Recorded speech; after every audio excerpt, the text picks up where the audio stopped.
Hi, everybody. I am here today on March 30th, 2025, Rosh Chodesh Nisan, with a man that I met last week. His name is Shlomy Rosenfeld. I had the special honor and privilege of having him travel to my house, and we spent a few hours together. Me, Shlomy, Bela, and Moshe. And we're going to discuss today the adventure they went on last week, 1 week ago. Today, we were just saying that today is a very special and auspicious day. It is Rosh Chodesh Nisan. And it is said that B'Nisan Nigalnu, in the month of Nisan, we were redeemed from Egypt. U'B'Nisan Asidin Ligael. And in Nisan, in the future, which is now, we will be redeemed. So it is a very special time to understand that we are smack in the middle of the throes of that process of leaving exile for the final time. And it is said Moshe Rabbeinu, the Raya Mahemana, is the Goel Rishon, the first one who took us out, and the Goel Acharon, the last one, the final Redeemer as well. And that leads me to ask you, Shlomy, where you have been, what you have seen, who you spent time with 1 week ago last Shabbos, when you made a decision, right, to drive. How many hours did you drive? 50 hours each way. 50 hours each way. It's a pilgrimage. You made a pilgrimage to go see who? Tell me who you wanted to go see. Melech HaMashiach. Oh. So there is a common saying from the sages that there's a personal prayer, personal Messiah, and then there's the Messiah for everybody. So a person has the opportunity to tap into his personal Messiah, even before time, for everybody. So I feel I have accomplished that by making this trip. Oh my goodness. Tell me how you first came across YIRAH. Tell me what inspired you to get in the car and drive 50 hours. Go ahead. I met Bella on Purim. She gave me over a card from Aleph, and I was like, tell me more. Give me some more of this guy. So she sent me a couple of PDFs, and I started learning. I was blown away. I was like, this is too good to be true. Where does this guy live? She's like, he lives in California. So I was like, look, I'm driving down. If you want to come, you can come along. So she hopped along with the two kids, and we did it. So it was your decision to get in the car and just go? Yes. Wow. And how many days? Go ahead. We left on Wednesday morning. We arrived Friday. Wednesday afternoon. We arrived on Friday afternoon. And you went straight, no real stopping at hotels. You just drove straight. No stopping. We had tuna and avocado in the car, and we were eating out of the bags. And you slept in the car too, right? In the car, yeah. And the seats, Bela told me the seats did not recline. No, the back seats didn't. Only the front ones. So they slept sitting straight up, right? They managed a little bit. The son laid on the floor, and they managed to make themselves comfortable. And how did it feel during that drive? What was the feeling in the car? We tapped into a lot of darkness, and then we kept on encouraging ourselves that it's the darkness before light. And you were telling me when we got together, you came to my house on Thursday. We spent a few hours together, me, you, Bella, and Moshe, who took the trip. And you told me some amazing facts about the trip I want you to share with people. That it was kind of like Lamala Min HaTeva, getting there above nature. Can you tell me some incidents, like with the cops that stopped you and with like the snow and different things? Can you retell those stories? So on the way, we had a cop stop us 20 miles over the speed limit, and I started telling him that we're on a special journey to find the Messiah. And Bella handed him over a card from Aleph, and he's like, I'll tell you the truth. I never let people go. I always give the tickets. Somehow I feel a special energy. I had to let you guys go. So it was next level. Next level. Then we saw trucks parked on the side. They couldn't make it on the snow. We kept on going. Nothing happened. What state was that? You drove clear cross country from New York all the way from the East Coast to the West Coast in 3 days, nonstop. 12 states. Wow, wow, wow. It's absolutely incredible. It's a pilgrimage to meet Mashiach. That's what, Absolutely. yeah, that's what we're going to call this one. And okay, so you told about that story. Okay, so let's say you pulled in on Friday morning. So start from there. Friday afternoon, we met Ali. Okay, I call him Elias. Okay, so you first met Elias. And yeah. Tell me whatever you want to share. Go ahead. I was very, very impressed with his presence. He had a very positive vibe, very positive energy. And he's like, you didn't see anything. You wait till you meet the master.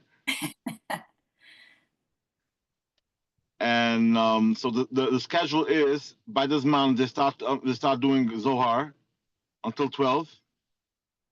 12 the master the Rebbe comes in, and he goes with secrets of the Torah till the morning. Next level. That was Friday night into Shabbos morning.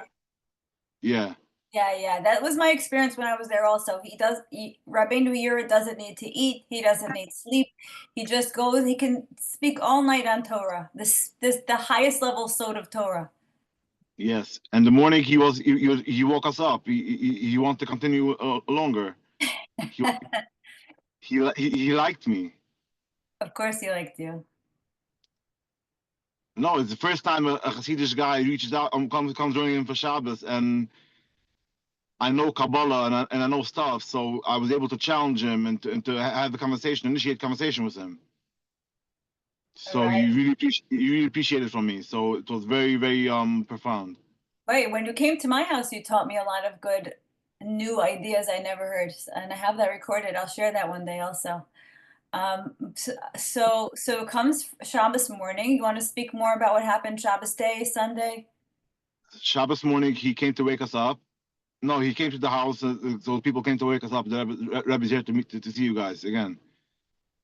So we woke up, and he took us to his house. Right. We were sitting there till like an hour before the man, Motzei Shabbos. And he shared so much light, I couldn't handle the light. I literally conked out on the couch. I know. It was incredible. So his main trip is that Aliyah Kudish gave the foundation of Kabbalah, but he didn't link it in to explain the Parsha with the explanation of Kabbalah. It's the job of Mashiach to take Kabbalah and bring it back to Chimish. Exactly. And then to the body. That's how I see it. Back to I say it like this, the sod to the pshat to the body. Yes. That's the Torah of Atzilus. That's the job of Mashiach. And he's doing a profound job so far. Absolutely. He just released a new book last week called The Torah of Mashiach. It's on Amazon. I'll link it below, but it's astounding how he connects the highest level esoteric back to the body, to the Atzmos. Yes. And the scrolls, he showed me all the scrolls that he have written, and I was really blown away from all this. You can't make it up. This is real deal. It's so nice to have somebody validate my own experience from when I was there. It's so nice to hear other people who have gone, have seen it in person, and there's really no words to describe, right? You can't describe it. People ask me how it was. I said, whatever word I'm going to use to describe it, I'm going to diminish it. I'm going to dim it. And Bela gave me a one-word answer. I said, Bela, how was it? She goes, it was Atzilus. Atzilus. I like that. Yeah. So Sunday, we were about to leave, and everybody starts crying. We can't leave before saying bye. So I drove to his house, and I knocked on his door. I didn't let go until he opened the door. And he gave us another 2 hours to hang out with us and to make us feel good, and then we head back to New York. And so since then, I'm busy spreading the light. I'm going to big people. I went to should I say names or not? What do you think? I don't care. So say them. I approached my rabbi Tzins. He lives in Monty. He's a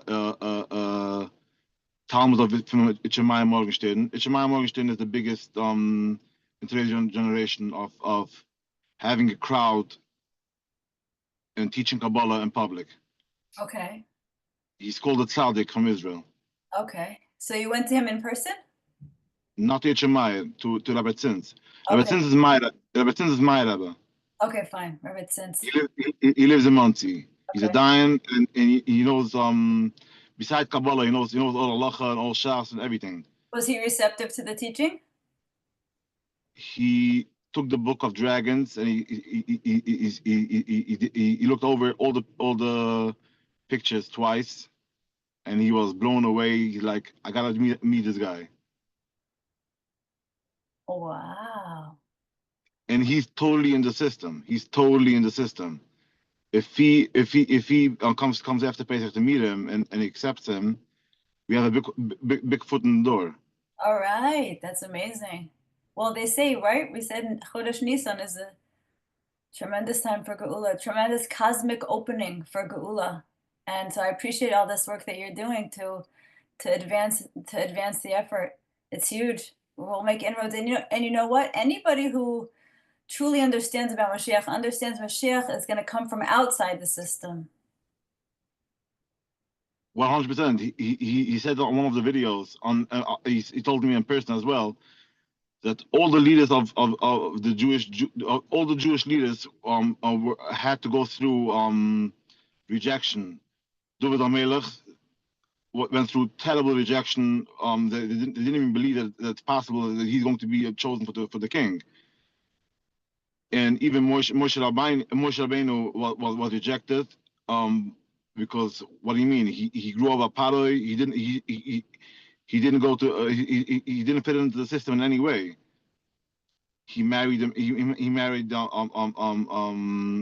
Midian. Kushi. And nothing was aligned with the system. Nothing was aligned. Right. It's the archetype of Mashiach. He fits the archetype, the profile, the pattern of Mashiach. He fits right in. And Rabbeinu YIRAH fits that mold exactly. So my brother was asking me questions about Shabbos, and I told him, look, I know you're stubborn, obnoxious, and you don't want to accept anything what I'm going to tell you, but I want to tell you one thing. They say when the Jewish nation left Egypt,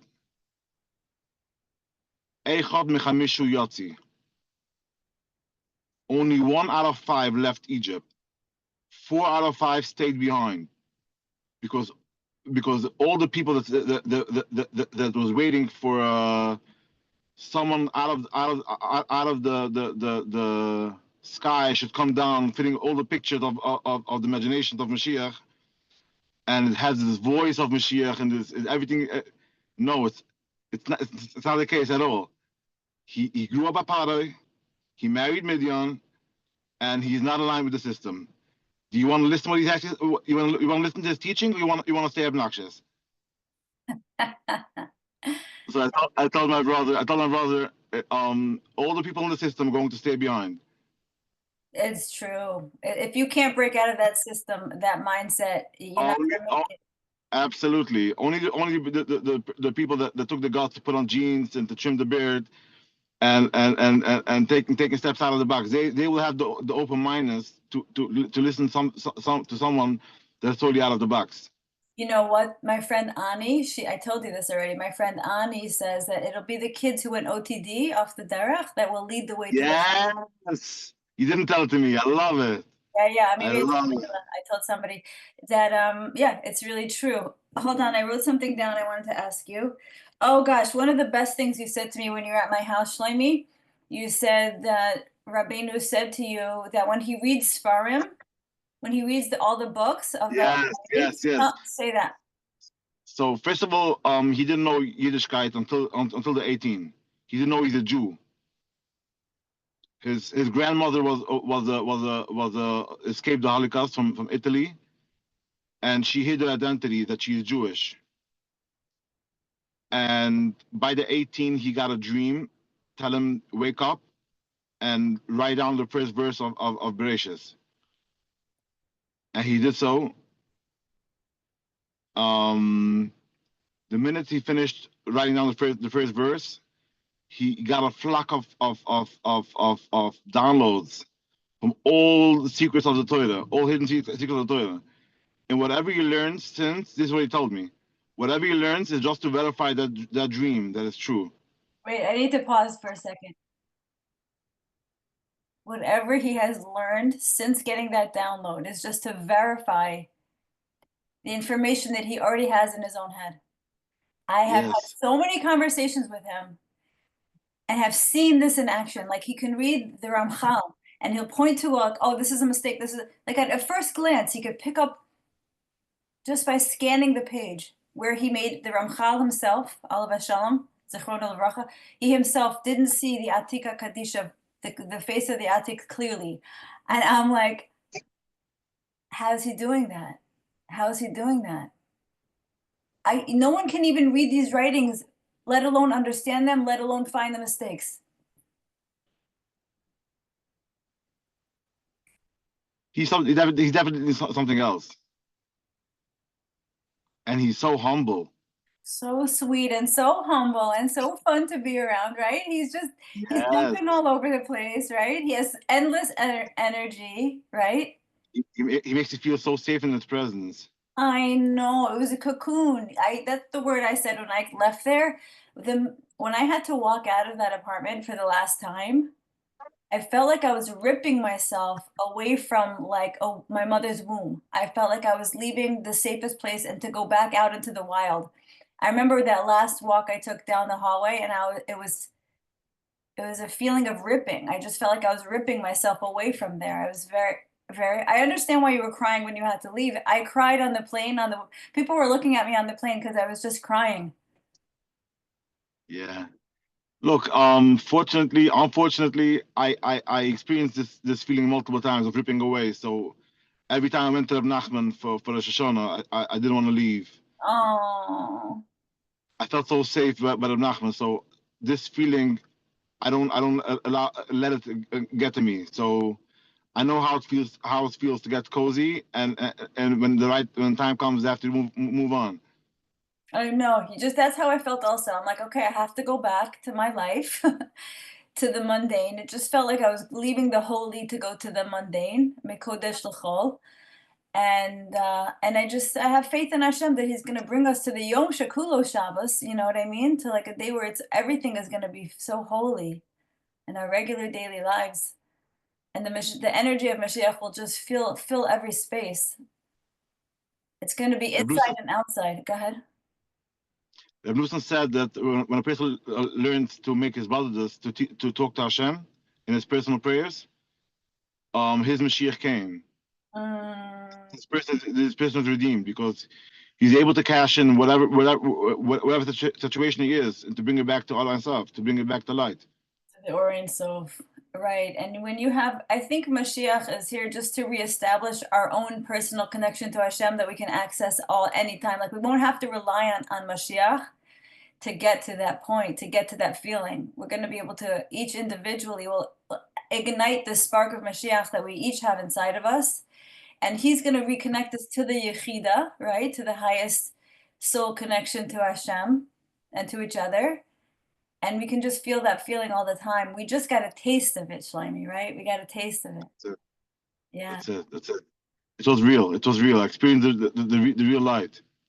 It's the real light. And it's in such a corner of the world, right? But you would never think to find it. It's so hidden in such a small place, yeah? I'm trying to imagine what the neighbor is thinking. I know. They have no idea what's among them. They have no clue what's right there in this tiny place.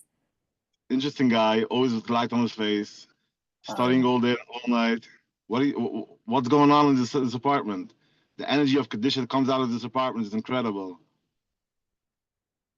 It has no parallel. Listen, I've been to Israel. I've been so many holy places, and I've been to the Kotel, you know, the closest I could say is the Kotel, the feeling of the Shechina. Do you go to Harabais? I did go to Harabayas, actually. I did You go. didn't feel anything? I felt so much when I went to Harabayas, but when I went to that apartment, I felt more. Wow. And he gave me this. Look what he gave me, Shlomy. He gave me one of his original Scrolls. scrolls, yeah, because I think he knew I would need it. Because when you leave there, it's like it's to help. It really helps me continue, you know, having that energy to tap into that feeling when I like I can feel it from here. I should have taken you upstairs when you're in my house. I'm sorry I didn't. Next time. Wow. Yeah, Wow. Wow. yeah. There's So I'm, go so ahead. I'm going. So I'm spreading the light since I went to a lot of big people, Wawa Jacobson, Martha Frank, and to a lot of Wait, big what? people. You went to YY Jacobson? I send his stuff to him, Okay, good. and he's doing research. He got back to you? We were in touch back and forth. He asked me more. He constantly asked me more and more questions about this guy. Shlomi, good job. Wow, wow, wow. I know So if Bela went some places too. Bela in person went to, I don't know if we should say his name, but she went to another big name. Bela. We're making inroads. We're making progress. yeah, I tried to go yesterday to a guy in Lakewood. I'm trying I'm targeting the whistleblowers, people that have influence. Mm, I'm also targeting on single individuals. I do that too to enlighten my people that I feel that Rebbe told me I shouldn't approach people that they're not ready. right, I shouldn't waste my energy because right. it's going to drain me before anything. Yeah, that's true. That's true. I listen, when I first found Rabbeinu, I also approached so many like big names in my community and like online people I reached out to, and the rejection is hard, you know what I mean? If you get rejected over and over again, it starts to wear you down. So I kind of backed off. I'm happy to see you have new energy to do this, to like to approach people who have influence, and try to help them see what we see so clearly. I mean, once you see it, it's like the most obvious thing. Yes, absolutely. My son is very into Kabbalah. He learns in Israel. And he asked me, where are you going? Where are you driving? I told him, I want to meet Mashiach. That's what I said to my husband too when I got my tickets to go out. He's like, "Where are you going?" I'm going to see Mashiach. Okay, got a problem with that? Nobody does. No one's gonna say a word back to you. And he believed me. Oh, And the right after Shabbos, he asked me all the questions, all the teachings, all of them Shian, everything. He was so excited. He went to my ex and told him that Tati invited me to Mashiach, and he lives in California, and he drove down to him. She came back to him that it's a Jewish for Jesus cult.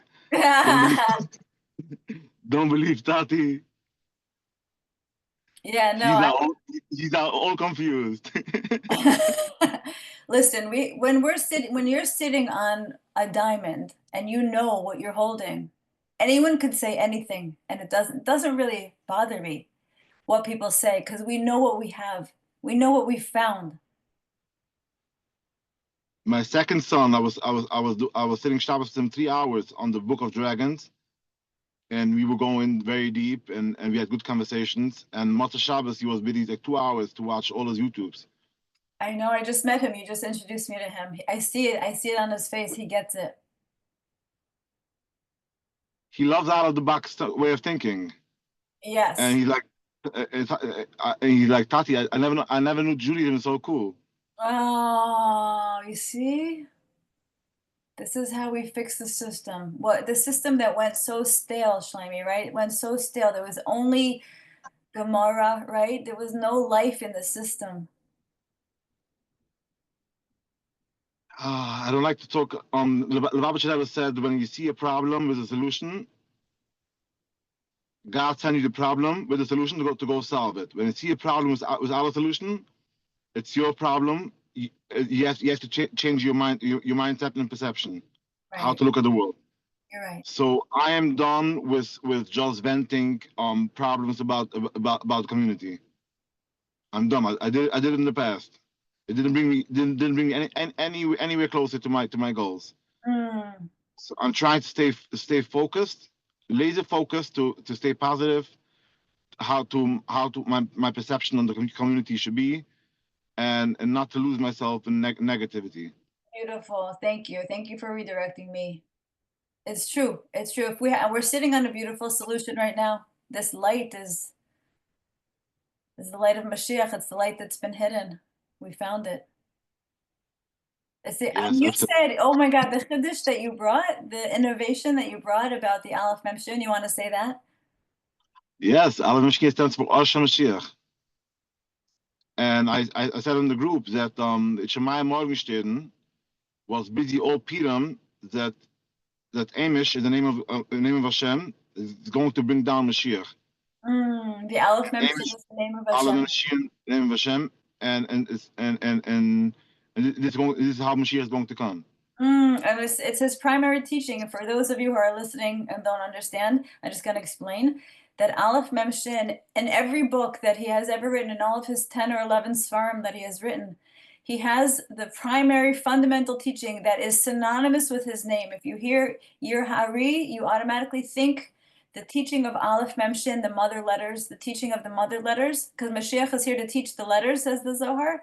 So his name is synonymous with this teaching of Aleph Mem Shin, and the chiddush that you brought is Aleph Mem Shin is Oro, the light shell of Mashiach. Oro shel Mashiach, or shel Mashiach, the light of the Messiah. And if there, if there's any doubt or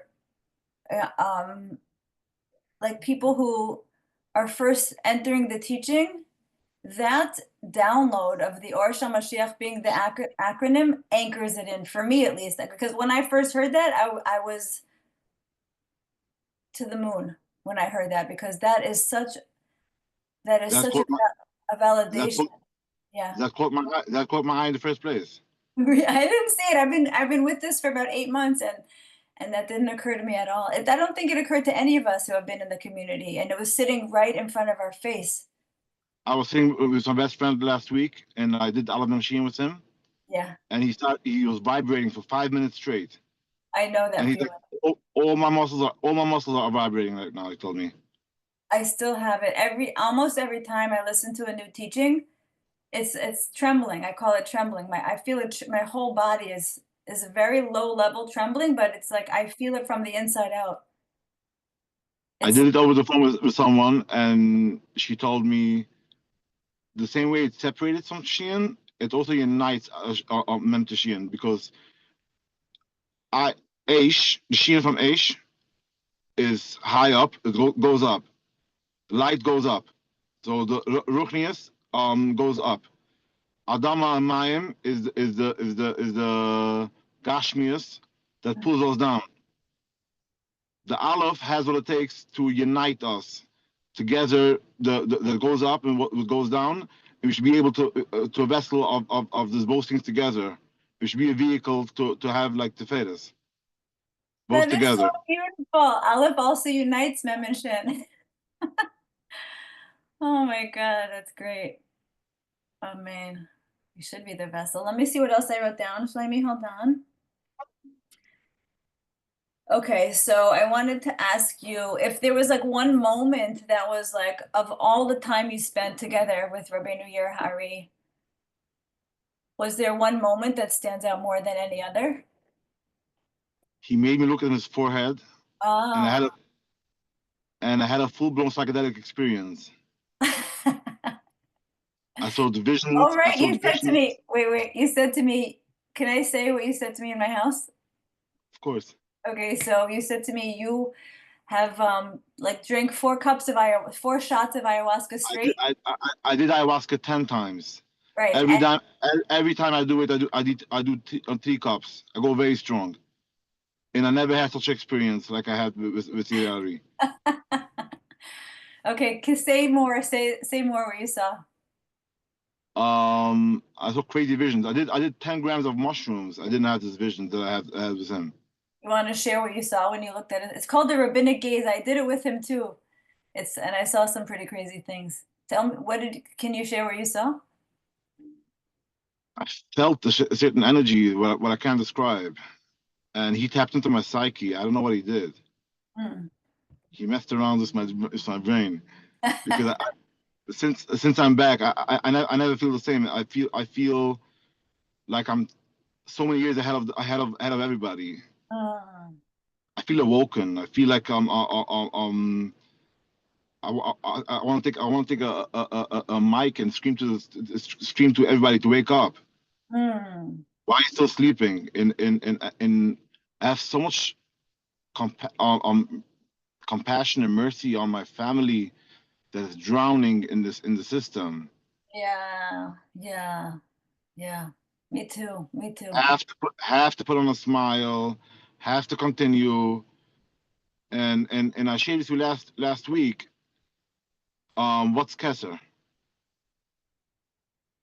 Oh, you're asking me? Yeah. Okay, so Keter, you told me there's an internal aspect and an external aspect. The external aspect, this is what he taught me in my house. External is Ratzon, and internal is Oneg.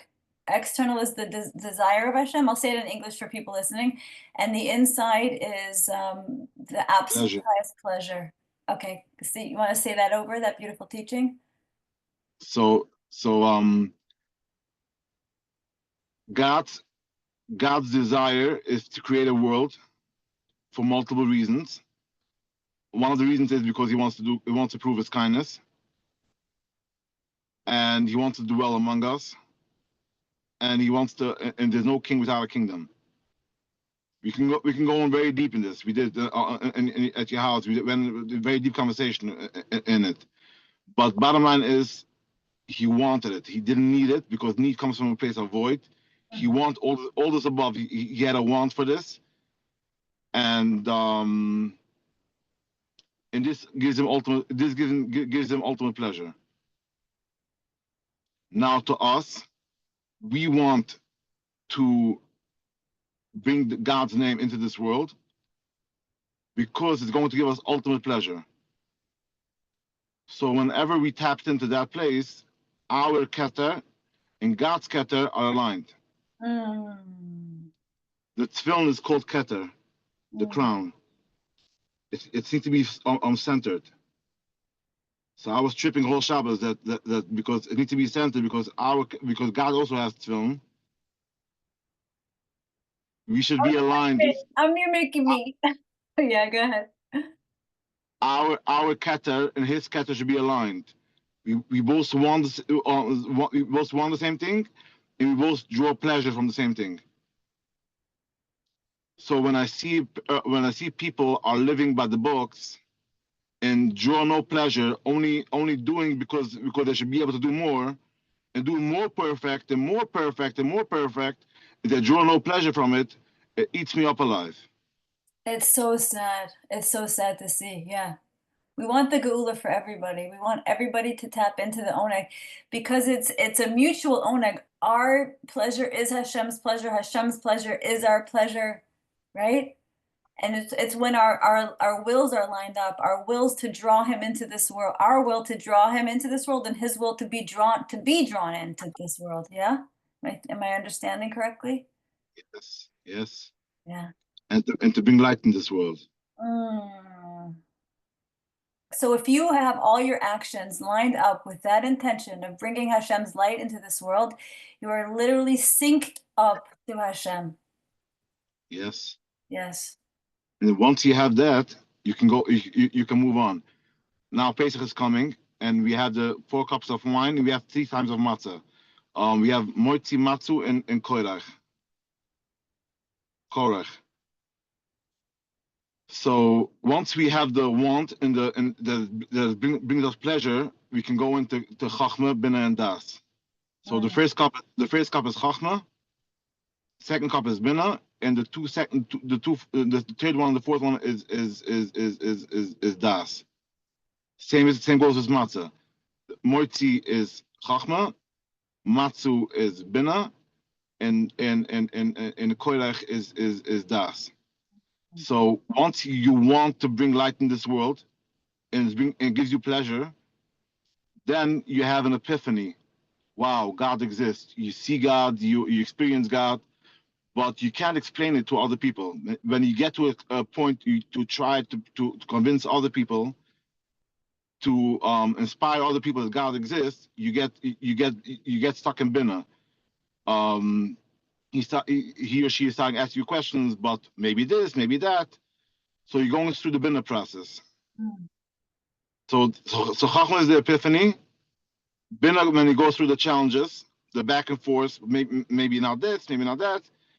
And that's the place where you have all the solutions lined up and you're able to embody it.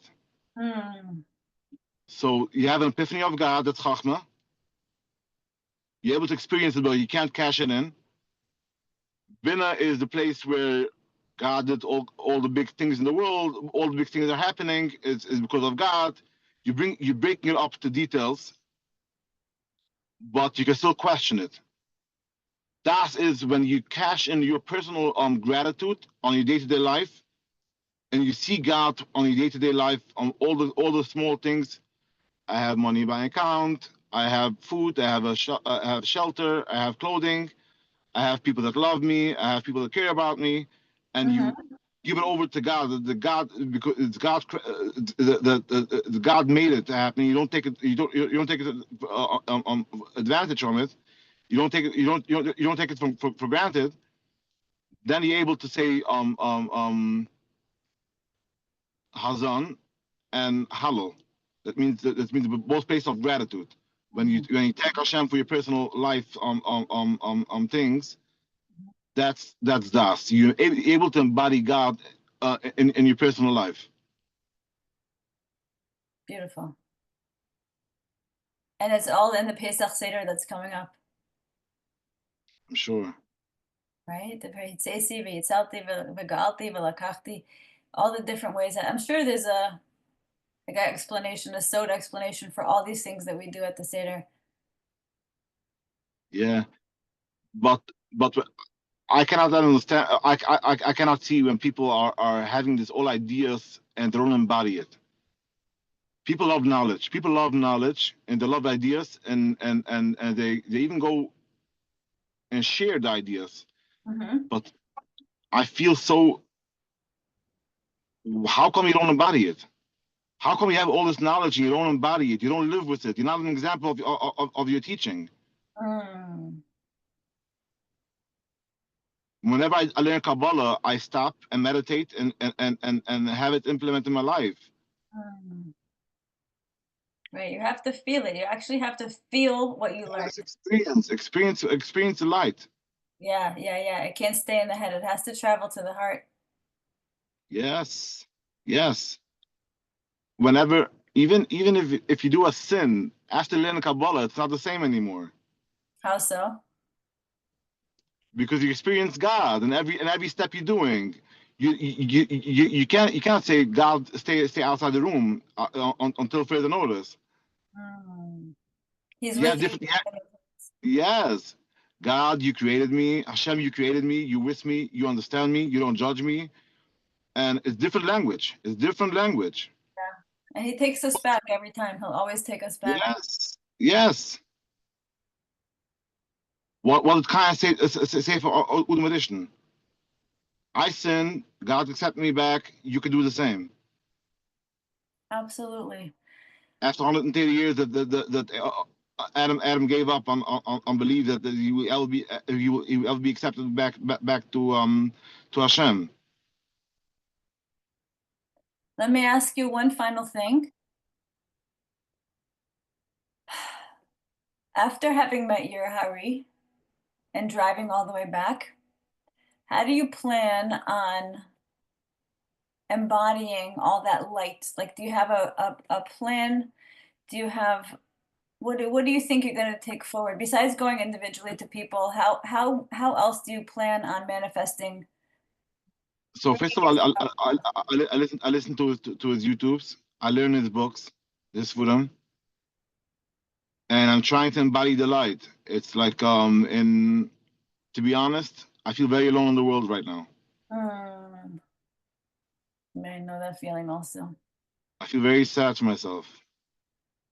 But I experienced that feeling after ayahuasca. So it's not so it's whenever if you do ayahuasca, you're 100 years ahead of the game.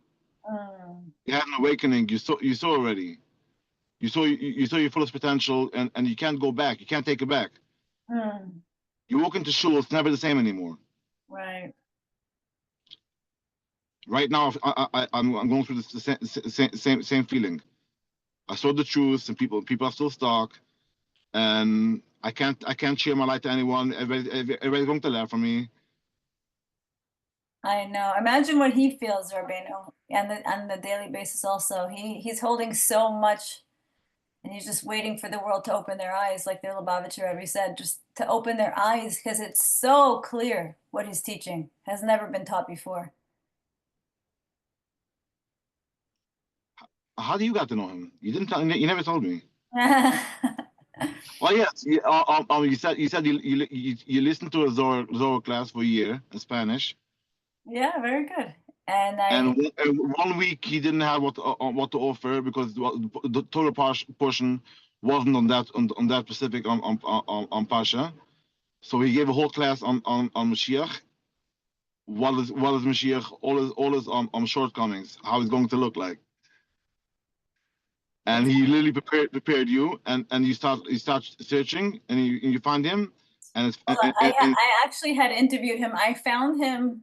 What happened was the real story is I first found Garment of Esav, Shaul, because I was very interested in like the story of Yeshu. I like understood that we've been fed so many lies about Yeshu, and I was so curious, like, what's the truth about Yeshu?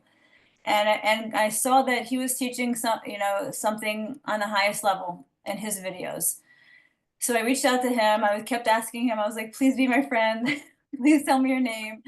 And he finally answered me. He's very mysterious. Garment is like international man of mystery. And so he finally like started answering me, telling me who he was. And then at the same time, I started noticing YIRAH, restoration of the breach on YouTube. It came up in my feed. And I noticed also he's teaching in a different way. Like no one else is teaching like him, and he's teaching in a way like he understands the information from the inside out. Everybody else is teaching what they've learned, and he's teaching it like from his own mind. And then I saw he flashed the golden Elan. You saw in his house. Oh yes, Flashed it on the screen, and something inside of me, I was like, that's Mashiach.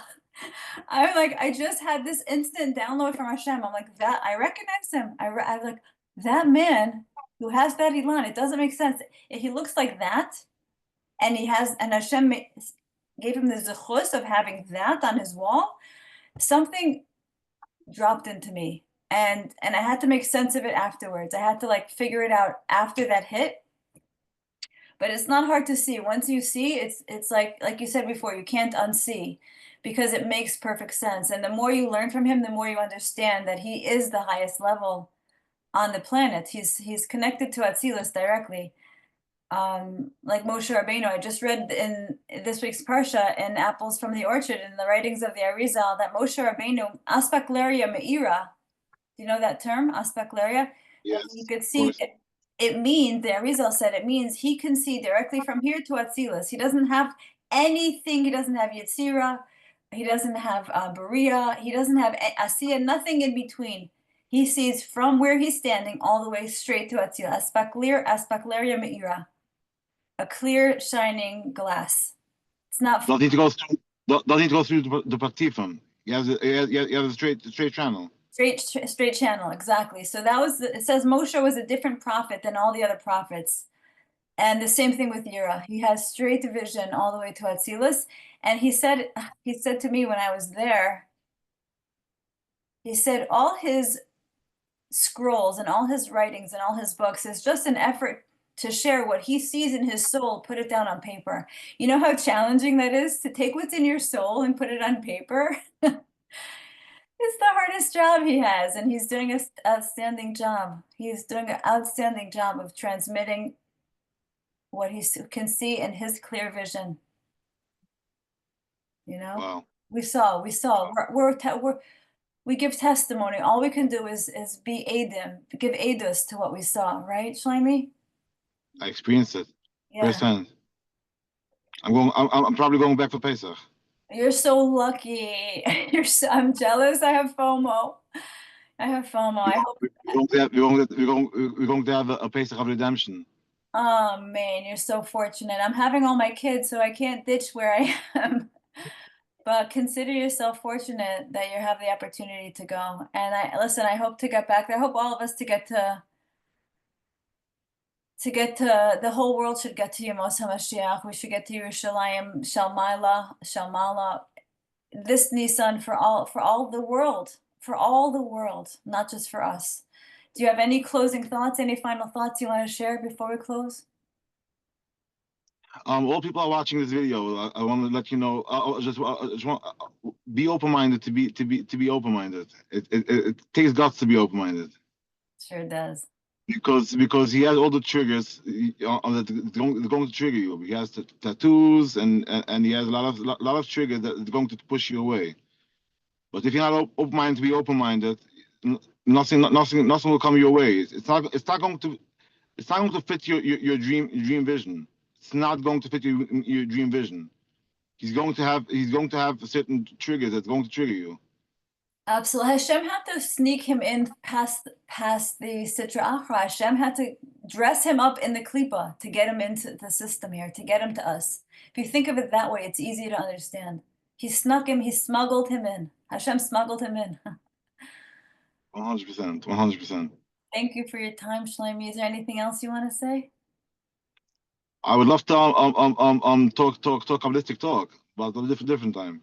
Okay, and if you ever start a channel, let me know so I could tell people and share it around. Okay. I know I will. You're amazing. I love your energy.